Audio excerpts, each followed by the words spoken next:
अध्यापक की सीधी भर्ती 2022 के लेवल 1 लेवल 2 के डीवी की प्रोसेस बहुत जल्द स्टार्ट होने वाली है। शाला दर्पण से लेकर आपके आगे की क्या क्या प्रोसेस रहने वाली है, कितने डॉक्यूमेंट्स लगाने हैं, कितने सेट बनाने हैं, पुलिस एरिक्शन है, हेल्थ सर्टिफिकेट है, कौन से शपथ पत्र हैं, स्टाम्प पे बनाने हैं, सादे पेपर पर बनाने हैं, शपथ पत्र का फॉर्मेट तक मैं आपको उसकी पीडीएफ उपलब्ध करवाने वाला हूँ, जिससे आपको क्या होगा, कंप्लीट इन्फॉर्मेशन आपको सारी चीज़ें पता चल सकेगी और आप उस अकॉर्डिंग अपने डॉक्यूमेंट्स तैयार कर पाएंगे और सीधा जाते वन टाइम चांस में आपके जो डॉक्यूमेंट है वो पूरे क्लियर हो जाएंगे। और अगर आपका कुछ इश्यूज है तो वो भी आप कैसे सॉल्व आउट करना है उसकी भी मैं आपको कंप्लीट इन्फॉर्मेशन आज के इस वीडियो में देने वाला हूँ। वीडियो थोड़ा सा लंबा बन सकता है, लेकिन तसल्ली रख के वीडियो को पूरा वॉच कीजिएगा, आपको A to Z information document verification संबंधी सारी इन्फॉर्मेशन आज के इस वीडियो से मिल जाएगी। नमस्कार दोस्तों, एजुकेशन जॉब हेल्पलाइन की एक और हेल्पफुल और लेटेस्ट इन्फॉर्मेशन वीडियो में आप सभी का स्वागत है। तो साथियों, प्राथमिक विद्यालय जो और जो उच्च प्राथमिक विद्यालय की जो अध्यापक भर्ती है, इसको लेकर विशेष जो निर्देश हैं वो सारे विभाग की तरफ से भी जारी हो चुके हैं और सारी इन्फॉर्मेशन हमारे सामने आ चुकी है। जो मोस्टली इंपॉर्टेंट पॉइंट्स हैं वो सारे क्या क्या करना है, फिलअप करने हैं, वो सारी इन्फॉर्मेशन मैं आपसे शेयर करने वाला हूं। अगर मैं ब्रीफली इन्फॉर्मेशन की बात करूं तो साथियों, आपको कंप्लीट क्या करना होगा, सबसे पहले तो आपको शाला दर्पण पर जो डॉक्यूमेंट्स है उसको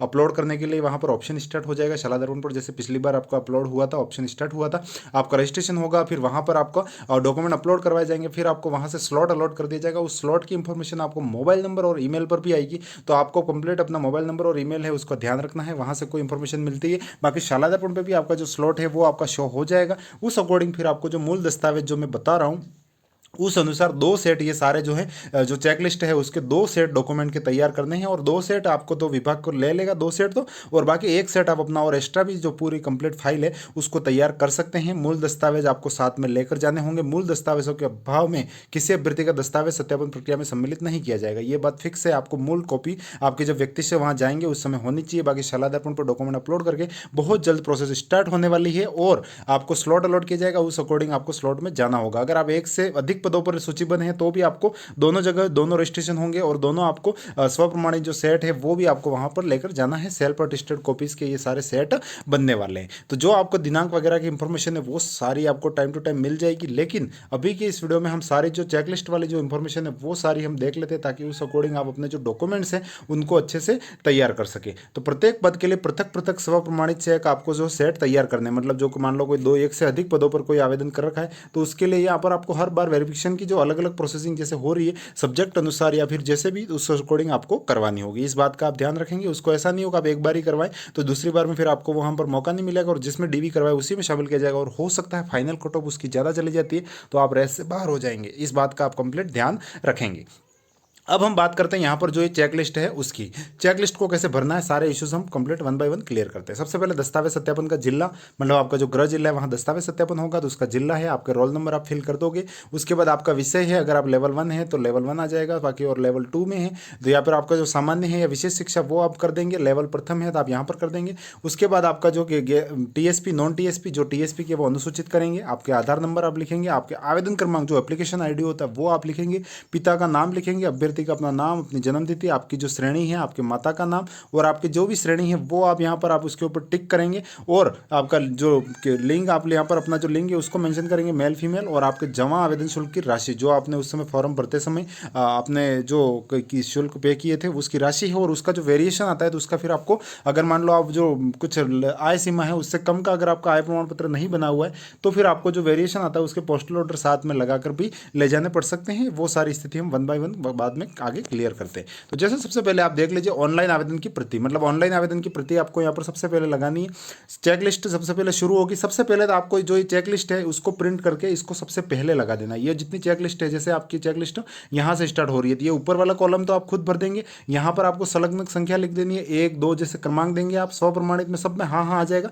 जो जो डॉक्यूमेंट्स आप पे लागू हैं सारे डॉक्यूमेंट्स आपको अटैच करने हैं, जो लागू नहीं है वहां पर सिंपल डैश कर देना है। उसके बाद जो सत्यापन दल होगा वो इन कॉलम का उपयोग करेगा। मूल दस्तावेज से मिलान में सही पाया गया, अगर आपका मूल कॉपी है और फोटो कॉपी है उससे मिलान करेंगे तो यहाँ पर हाँ लिख देंगे। अगर दस्तावेज में अंतर है तो यहाँ पर टिप्पणी करेंगे और उनके लघु हस्ताक्षर हो जाएंगे। हर डॉक्यूमेंट्स में यही प्रोसेस होने वाली है। जो डॉक्यूमेंट्स आप पे लागू है वो सारे डॉक्यूमेंट्स आपको यहाँ पर अटैच करने होंगे। तो सबसे पहले क्या करना है, आपको ये पूरी जो चेकलिस्ट है यहाँ पर आपके टोटली देखिए आप 43 डॉक्यूमेंट्स की पूरी चेकलिस्ट है। तो इस चेकलिस्ट की पूरी आप यहाँ तक की पूरी ये प्रिंट निकाल देंगे। साथ यहाँ पर ये जैसे सदस्य हस्ताक्षर है, दस्तावेज जांच दल की टिप्पणी है, यहाँ तक के पूरे पेज हैं, इनको प्रिंट निकाल देंगे और सबसे पहले फाइल में इनको लगाएंगे। ये बात आप थोड़ी ध्यान से समझ लीजिएगा।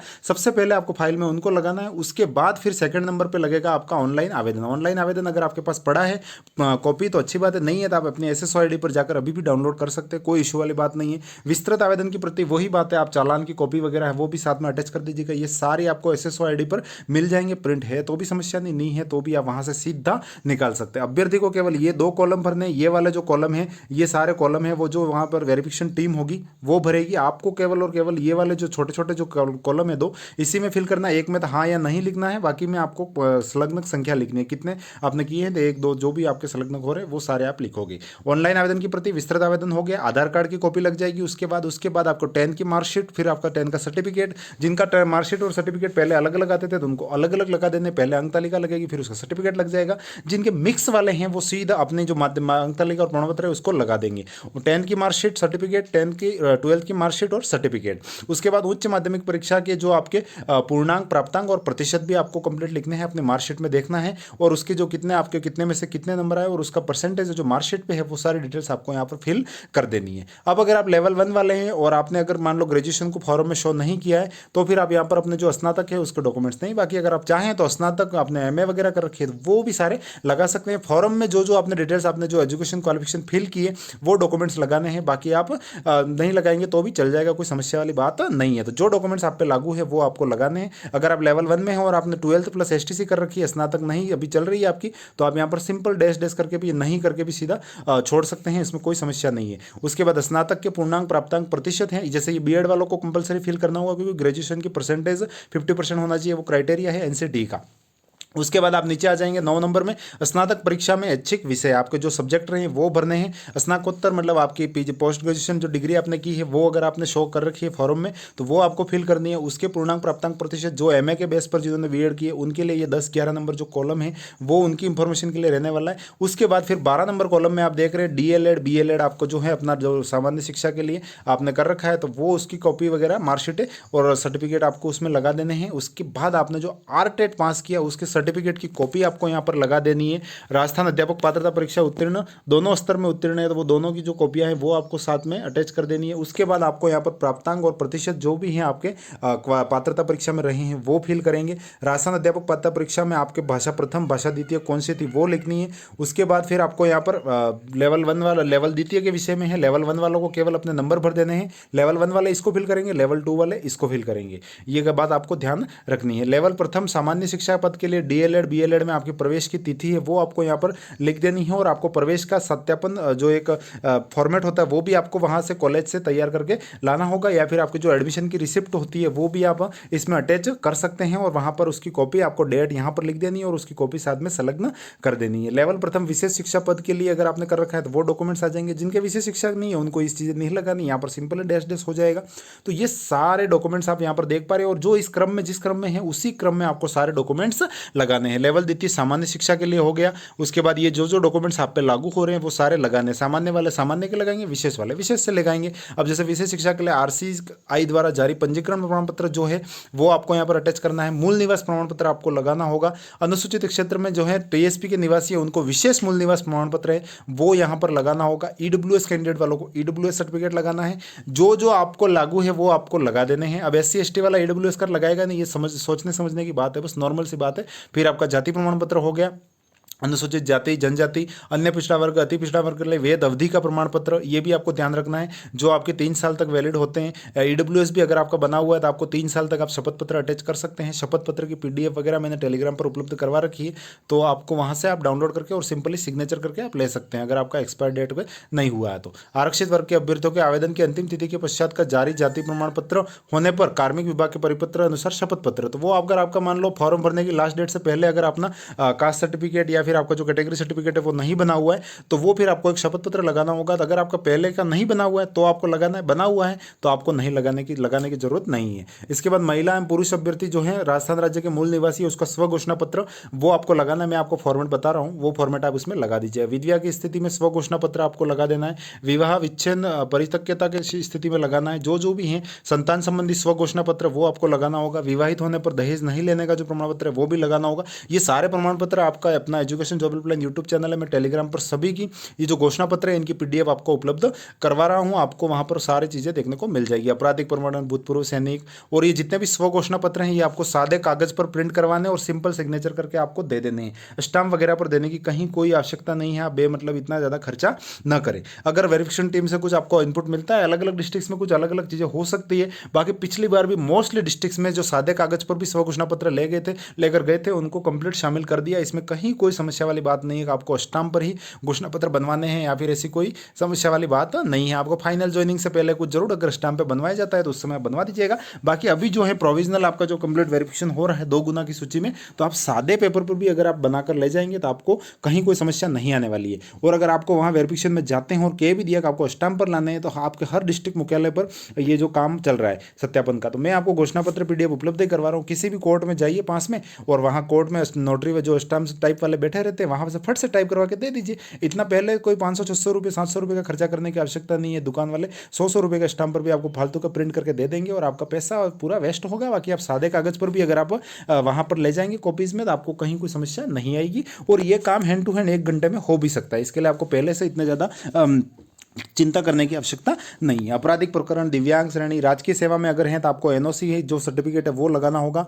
आवेदन में अगर 2.5 लाख रुपए से कम की आय की सूचना भरी, अगर आपने 2.5 लाख से कम भरते हैं अपन आए तो आपको क्या होता है फीस में छूट मिलती है। लेकिन अगर आपका 2.5 लाख से कम का आय का आपके पास इनकम सर्टिफिकेट नहीं है तो फिर आपको क्या करना होगा, उसका जो आय प्रमाण पत्र अगर है तो ठीक है, अगर नहीं है तो फिर आपको क्या करना होगा, उसका पोस्टल ऑर्डर उस पर ले जाएगा, जो अंतर फीस होगी उसका पोस्टल ऑर्डर आपको साथ में लगाना होगा। तो ये बहुत कम स्टूडेंट्स की ये प्रॉब्लम होगी। शैक्षणिक प्रशिक्षण योग्यता में संबंध में स्व घोषणा पत्र, ये भी आपको सादे कागज पर, और मैं आपको इसकी जो फॉर्मेट है वो बताने वाला हूँ। उसके बाद आपकी जो अंतिम शिक्षण संस्थान है उसका चरित्र प्रमाण पत्र, अगर आपने लेवल 1 के लिए है, आपने 12th प्लस बीएसटीसी की और आपका कॉलेज अभी पूरा नहीं हुआ है और तो आप बीएसटीसी का चरित्र प्रमाण पत्र ले सकते हैं। उसके बाद अगर बीएसटीसी की और आपका कॉलेज रेगुलर किया है आपने तो 3rd ईयर अगर आपका हो चुका है तो आप 3rd ईयर कॉलेज का जो है सर्टिफिकेट वो भी लगा सकते हैं रेगुलर की है तो। अगर नॉन कॉलेज की है तो वो चरित्र प्रमाण पत्र मिलेगा ही नहीं। तो आपको जो भी आपकी अंतिम संस्था है उससे आप ले सकते हैं और यहाँ पर कुल कितने डॉक्यूमेंट्स हो रहे हैं वो आप लिख लीजिए और इसी जो सीक्वेंस जो क्रम मैंने आपको बताया इसी क्रम में आपको डॉक्यूमेंट्स है वो फाइल में लगा देना है। सबसे पहले इस फॉर्मेट को लगा देना है,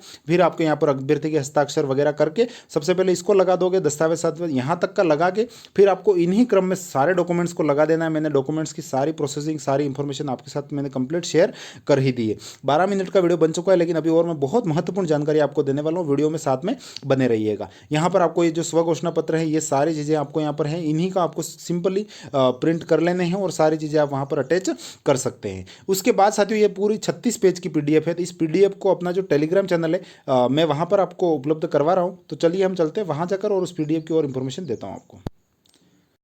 तो जैसा कि मैं आपको कह रहा हूँ 36 पेज की पीडीएफ है और इसको आपको प्रॉपर ईमानदारी से पूरा इसको पढ़ लेना। इसको अगर आप पढ़ लोगे तो आपके कहीं कोई कन्फ्यूजन कहीं कोई इशू आपका 1% भी नहीं रहने वाला है। जैसे अपना education job helpline Telegram channel है तो मैंने यहाँ पर आपको एक तो ये 2021 की जो पीडीएफ है जो निदेशालय से छोटी छोटी आपकी प्रॉब्लम आती है कि स्पेलिंग गलत है वो गलत है, मेरे डॉक्यूमेंट्स में ये इशू है, तो उन सभी के मार्गदर्शन आपको इस पीडीएफ में देखने को मिल जाएंगे। तो इस पीडीएफ को पढ़ लेना।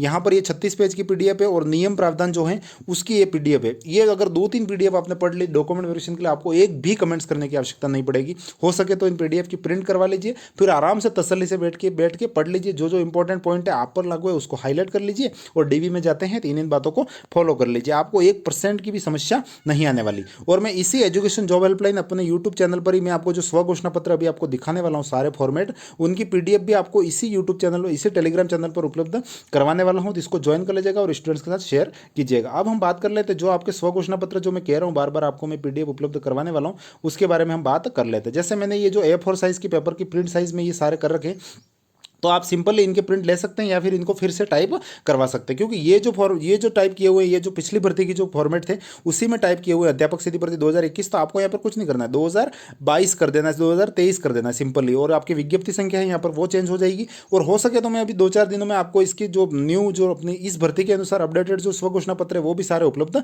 करवा दूंगा। लेकिन अगर आप कहीं टाइप करवा रहे हैं आपको बहुत जल्दी है तो आप इस विज्ञप्ति क्रमांक और ये जो डेट वगैरह है 2000 पिछली भर्ती की जो डेट है 2021-22 तो अभी की विज्ञप्ति विज्ञप्ति क्रमांक और विज्ञप्ति संख्या दिनांक अभी की लगाकर आप इसकी प्रिंट है वो इसकी करवा सकते हैं, क्योंकि लैंग्वेज की प्रॉब्लम आपकी मैं सॉल्व कर रहा हूं। तो जो स्व घोषणा पत्र मूल निवास के संबंध में लगाना है, इस प्रकार से आपको ये लगा देना है और इसको लगाकर आप सिंपली आपको क्या करना है, अभ्यर्थी के हस्ताक्षर कर लो और नीचे आवेदन संख्या और आपके हस्ताक्षर करके और इसको सिंपल A4 साइज पेपर पर प्रिंट कर लो और साइन कर लो। इसको स्टाम्प पे करवाने की कहीं जरूरत नहीं है। तो ये मूल निवास वाला जो घोषणा पत्र था वो ये वाला हो गया। आप लैंग्वेज वगैरह है तो आप इसका स्क्रीनशॉट ले सकते हो, बाकी इसकी PDF तो मैं वहां पर आपको उपलब्ध करवा ही दूंगा, तो इससे आप देख सकते हैं। उसके बाद आपका ये जो संतान संबंधी जो घोषणा पत्र है वो आपका ये हो गया, जिसमें आपके जीवित संतानों की संख्या जो है सारी आपको यहाँ पर इंफॉर्मेशन देनी है।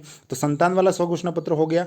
दहेज लेने नहीं देने संबंधी जो स्व घोषणा पत्र ये वाला हो गया। आप इसकी लैंग्वेज है इसका स्क्रीनशॉट ले सकते हैं और इसको टाइप भी करवा सकते हैं, नहीं तो फिर मैं तो PDF उपलब्ध करवा ही दूंगा कुछ दिनों में आपको। उसके बाद आपराधिक प्रकरण संबंधित है कि मेरा कोई मामला लंबित नहीं है, वो वाला आपको जो है कंप्लीट यहाँ पर आपको अटैच साथ में शामिल करना है। शैक्षिक प्रशैक्षणिक योग्यताओं के संबंध में है, ये सारे स्व घोषणा पत्र की इसी प्रकार से लैंग्वेज है। केवल आपको डेट वगैरह और जो अपनी भर्ती है उसके शेड्यूल चेंज करने हैं। उसके बाद धूम्रपान न करने के संबंध में ये जो है आपका शपथ पत्र है, इसको भी आप साथ में अटैच कर सकते हैं। वीडियो क्वालिटी थोड़ी अप कर लीजिएगा, सारी चीज़ें आपको क्लियर दिख जाएगी। तो ये स्व घोषणा पत्र की लैंग्वेज के साथ मैंने आपको उपलब्ध करवा दी। अब अगर आप चाहें तो प्रिंट करवा सकते हैं, नहीं तो फिर आप वेट कीजिएगा, मैं अपने टेलीग्राम चैनल पर आपकी जब DV होगी तब तक आराम से आपको जो PDF है वो भी सारी उपलब्ध करवा दूंगा। अब बात रहती है हेल्थ सर्टिफिकेट और पुलिस सर्विक्शन की। हेल्थ सर्टिफिकेट आपको तैयार करने में बिल्कुल जल्दबाजी नहीं करनी है, क्योंकि हेल्थ सर्टिफिकेट आपका ज्वाइनिंग ऑर्डर जारी होगा उसके बाद आपको तैयार करना है। और हेल्थ सर्टिफिकेट नॉर्मली 1-2 दिन का काम है। हॉस्पिटल में जाएंगे आप जिला मुख्यालय के और वहां से नॉर्मली आराम से तैयार हो जाएगा, इसके लिए इतना पैनिक होने की जरूरत नहीं है। पुलिस सर्विक्शन भी आपको उसी समय बाद में जब जो काउंसलिंग प्रक्रिया वगैरह होती है उसी समय आप करवाइएगा। बाद में आपको जब अभी से आप करेंगे तो वो अभी वाला काम में नहीं आने वाला। हेल्थ सर्टिफिकेट पुलिस सर्विक्शन की टेंशन छोड़ दीजिएगा, ये सारे काम ज्वाइनिंग के समय के। बाकी मैंने आपको जो इन्फॉर्मेशन दी, शपथ पत्र, PDF, चेकलिस्ट, वो सारी बातें आपने प्रॉपर सुन ली होगी।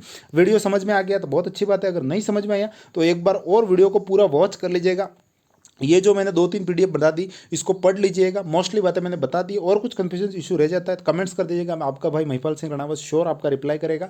और हो सका अगर सबके ज़्यादा कंफ्यूजन आया तो फिर मैं उसका वीडियो बनाकर भी डाल दूंगा, जिससे आपको कंप्लीट इन्फॉर्मेशन मिल सके। तो ये कुछ जो सारी बातें थी अध्यापक भर्ती DV की मैंने कंप्लीट शेयर की। Education job helpline Telegram channel join कर लीजिएगा, यूट्यूब चैनल सब्सक्राइब कर लीजिएगा। मिलेंगे और किसी नई अपडेट के साथ, तब तक के लिए जय हिंद, वंदे मातरम। स्वस्थ रहिए, खुश रहिए, मस्त रहिए। और DV है तो डॉक्यूमेंट्स तैयार कीजिए, अगर कुछ अंकों से आप रह गए तो वापस अपने तन मन धन से पढ़ाई शुरू कर दीजिए। संस्कृत डिपार्टमेंट की वैकेंसी 100% आने वाली है, वापस एक बार फिर से मौका मिलने वाला है। साइंस मैथ वालों के लिए तो गोल्डन अवसर रहेगा इस वैकेंसी में। जय हिंद, वंदे मातरम।